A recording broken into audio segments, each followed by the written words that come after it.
All right, 3, 2, 1.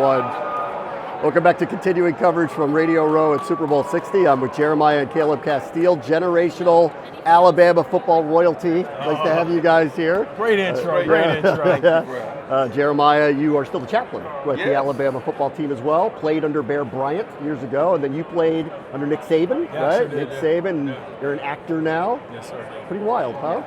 What brings you guys to Radio Row? Well, we are here. We have a book coming out in August, and it's titled Between Two Legends. Yes, I played for Coach Bryant and was chaplain for 17 years, Coach Saban. And so we are just doing as much to get that out, and we have a foundation called Castille Family Foundation. Yep. All right, so you worked with Coach Saban. You played for Coach Saban. What's the difference? Oh gosh, I think they're the synonymous. same. Yeah, They're the same. That's probably Tough the on the same. chaplain too. Oh yes. Yeah. I would say they're probably. I mean, it's tough, man. It's like as a player, playing for them, you're working for them, man. But no, really, in all honesty,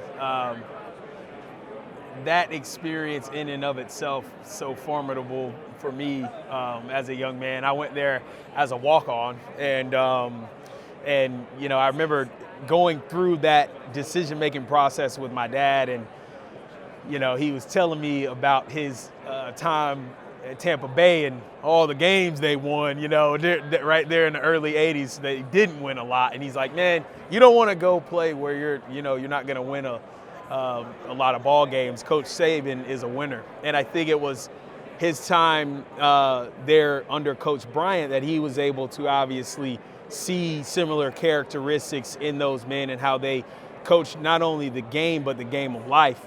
And so that informed my decision to go and play for Coach Saban, and man, I'm glad it went down that way.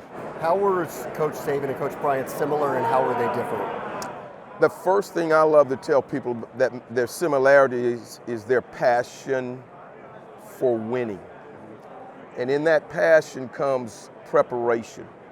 So if you're passionate about something, you're going to put everything into it. And the key to winning is preparation. Preparation brings confidence. I was a very confident player, college, NFL, because I had that passion, and that preparation is what brings that. So tremendously passionate for something that they did, and that's what was passed on to me. Did Coach Saban ever talk about Coach Bryant? Was that ever really brought up, and the legacy that he built at Alabama? Oh yeah, so I executive produced a documentary called Nothing But a Winner. You can go, shameless plug, you can go check that out on Amazon Prime. You can rent it, buy the DVD, whatever. But to answer your question, one of the first things we asked Coach Saban when we sat him down was, Coach Saban, who do you think is the greatest college football coach of all time? And without hesitation, he said, me? Yeah, right. Exactly. I was sitting there waiting for that, but he said, Coach Bear Bryant, without even, cracking, breaking anything, just straight to the camera. He talked about just, a little bit about what my dad was alluding to, is just this pursuit of excellence, this passion that kind of just drove that level of preparation. Man, Coach Saban is just different. Like, and that's what it really is, the difference maker is his attention to detail, because he's so passionate about the game, which makes our prep just unreal. Like when I was there going into practice, you go from high school, you got a playbook that might be one sheet of paper to getting there first day of camp, and he hands you something like that, But yeah, he spoke about Coach Bryant a lot in a respectful manner. He really thinks the world of him. Yeah. What has sports done for your family? Obviously, football has connected you two. Like, how would you describe how sports has been important in your relationship and your family? It has allowed us to build a legacy, to be legacy-minded, to approach life with pride and live with honor.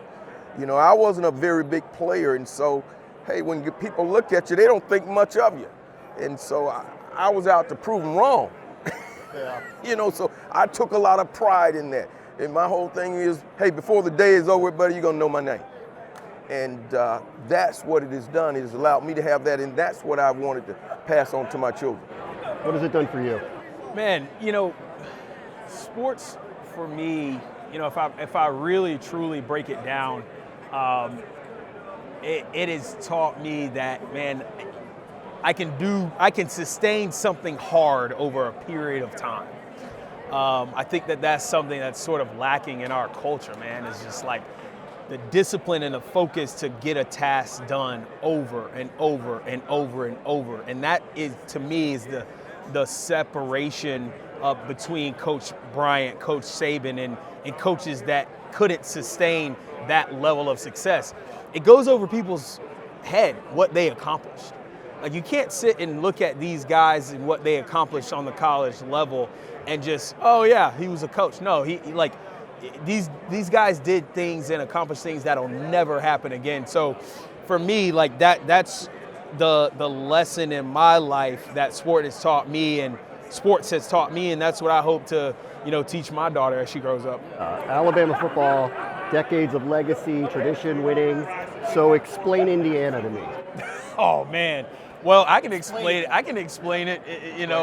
He said explain Indiana, Indiana to him. I mean, Coach Sig was at Alabama when I was there under Coach Saban. Oh.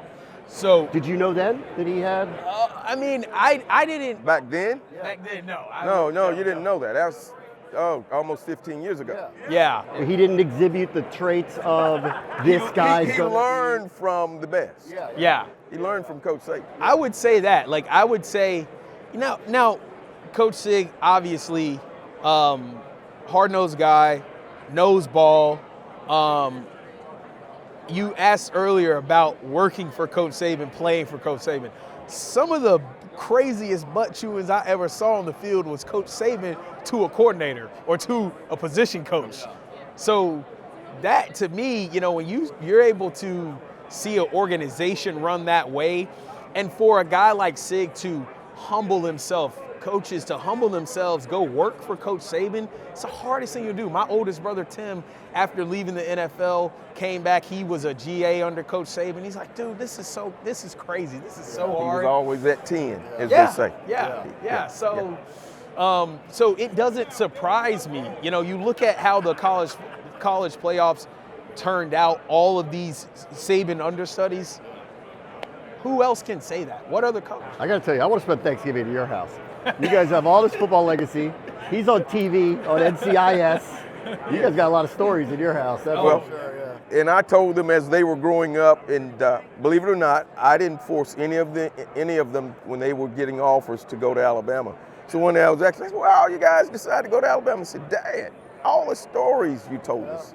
And so I was recruiting them, didn't realize it. Yeah, you getting the TV set stories out of him now? Yeah, exactly.